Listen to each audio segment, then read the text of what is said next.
Previously on And We Out Vlogging episode 15, Tykara.ann got her first ever paycheck. She was excited, elated, ecstatic, all of the above. She decided to share with you today how she budgets her money as a part-time teen. Let's get into it. When you're working for the money, you want to have something to show for it. You do not want to get paid on Friday and then Monday you're back to zero, back to square one. You don't want to do that. What's going on, y'all? Welcome back to another video. Today I'm going to be talking about how I budget my money as a part-time working teen. As some of you may know, I just got my first job recently and I cashed my first check. I have that in a vlog that I recorded previously. I'll link that video down below so that y'all can see the excitement, the pure joy of me cashing my first check. Anyways, let's go ahead and get into how I budget my money as a part-time teen. I've been searching the internet high and low for videos about how to budget your money when you don't really have that much, because as a part-time worker, you're probably working no more than like 30 hours a week maybe. After I got my first paycheck, I created my budget book. Now, as you can see, the labeling is kind of ratchet and wonky. That's because I put too much glue on the paper underneath, and so the lettering has kind of smeared off and bled off of it. But on the inside, it says budget book right there, clear as day. In this book, I have written down a lot of things that I felt like would be important for me to keep track of, like the amount of hours that I work, how many days I work. So quickly before I forget, this is what I wanted to show you guys, a current look into what I have going on in my budget book. So this is July, and these are the days that I have set scheduled to work. I have checked off the days as I go to make sure that, you know, I went in that day, I didn't call in sick or anything like that, just so that I can make sure that I'm calculating the amount that I should be earning for the next pay period. So I have my days of work lined up, the hours that I'm supposed to work, and then on this side I have my payday and the earnings, which I have not gotten yet. And then down here I have the pay period. So this is what the work in progress looks like, but up here the June is complete so that you can kind of see what I had going on. So I have the days that I was training, and yes, you get paid for your training days. I worked from 5 to 10:30 most of the time, and then I have my days that I actually went in for work. I have the pay period listed, payday, my earnings, and then up here I have how exactly I was gonna budget. So there we go. I think it's very important for you to know a range of how much money you'd be getting for your check. All you have to do is figure out how much money you're making an hour and then calculate that with the amount of hours that you're working, and you'll be able to see a range of what you're gonna get pre-tax, because they are gonna take some stuff out of your check. I didn't know that, but they did. So let's just make sure that you account for that. I think that it's very important to do this because, you know, just in case there are any mistakes made, you can say, no, I should have made at least $200 at the very least, and you'll be able to have proof of that stuff written down. So right here I have my check stub, and I'm going to tell you guys exactly how much I made, how much was taken out for tax, and what are the things that they take out exactly for your check. For the pay period of June 19th through June 25th, I worked around 28 hours. The amount that I earned was $239.87 plus my tips, which was $38.08, which makes my gross earning $277.95.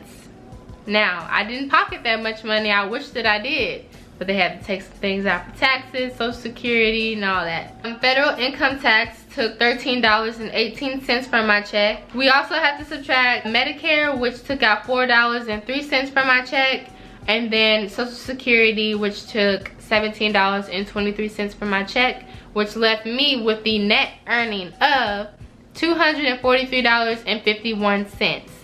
That's how much money I got whenever I cashed my check. However, I did not pocket that much money because I had to budget it out. Listed here, I have my budget, how much I earned, how much I put into my savings account, my checkings account, the amount that I gave my mom because I owe her money from her buying me pizza and fast food and stuff. I want to pay her back. And I also have a miscellaneous section, and then the lighting got really weird, I'm so sorry.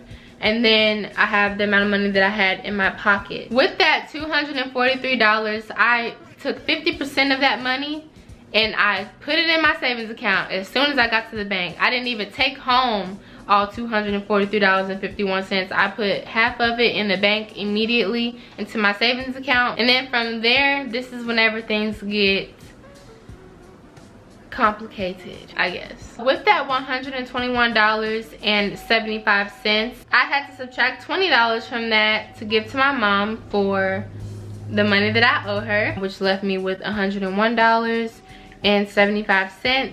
The next thing that I decided to do was to subtract $17 from that. The reason why I subtracted $17 from that was because my plan was to match what Social Security took out of my check to put into a retirement account. But as some of you guys may have seen in the vlog, when I got to the bank, they told me that I couldn't open up a retirement account because I'm not 18 yet. So I just took that money aside. So with the $17, I just used it for like gifts or miscellaneous items, which left me with $84.75. $84.75. What did I do with this, you may ask? I took 50% of that money again. So whenever I subtracted half of that, I ended up with $42.37. And I put that into my checkings account. I put that money onto my card because I just want to have something on my card for whenever I want to go online shopping. I would have something to use. With half of the $84, I put it into my checkings account, and then I kept the other half cash money in my pocket. Save at least some of your money. I'm not saying that you have to split 50% of it and put it into your savings account, but make sure you're putting back a little something. The reason why I'm doing it is because I don't know exactly what I want to buy with the money that I'm saving, but I know that I want it to be bigger than fast food because I run through the drive-thru like no other. I've been trying my best to stop doing that, but the milkshakes at Chick-fil-A, it gets to me every time. I mostly thrift my clothes from the thrift store. The only thing that I really splurge on is food, so make sure that you kind of tailor this budgeting video and tips to how your life is set up. Do you like to buy clothes a lot? Do you like to buy shoes? Photography equipment, which is kind of expensive. I found that the envelope method is very, very common, and that method includes a whole bunch of envelopes labeled with whatever thing you want to save for or whatever you want to spend money on. Like if you have to save for a car, or you want to go shopping. If you want to save for a car, you would label the envelope car. You know, if you want to go to the movies or hang out with friends, you would label the envelope fun time, I guess. And then you would budget out your paycheck into those envelopes, and that's how you would save your money. So instead of having one big savings account, you would have little envelopes of little different compartments of where you put the money to spend for that specific item, if that makes sense. You don't take money out of your car savings to go shopping and go to the movies with your friends. You know, you spend however much money you have in those envelopes for that thing. Now for me, and the way that my brain works, that's just too much going on, having all these envelopes everywhere. I just need one big savings account, and that's how I roll, but to each his own. So that was all for today's video. I hope that this somewhat helped you guys with budgeting your money as a teen. I earned $243 and I was able to budget that out pretty well. I still ended up with $80 in my pocket till the next time that I got paid, which I get paid every 2 weeks. So that's pretty good. Don't forget to like, comment, and subscribe to my channel. Click the notification bell if you want to get notified every time I post a new video, which you should. I don't see why you wouldn't. Don't forget to follow me on Instagram at CONTACT-tykara.ann. And I'll talk to y'all later. See you in my next video, and I'm out.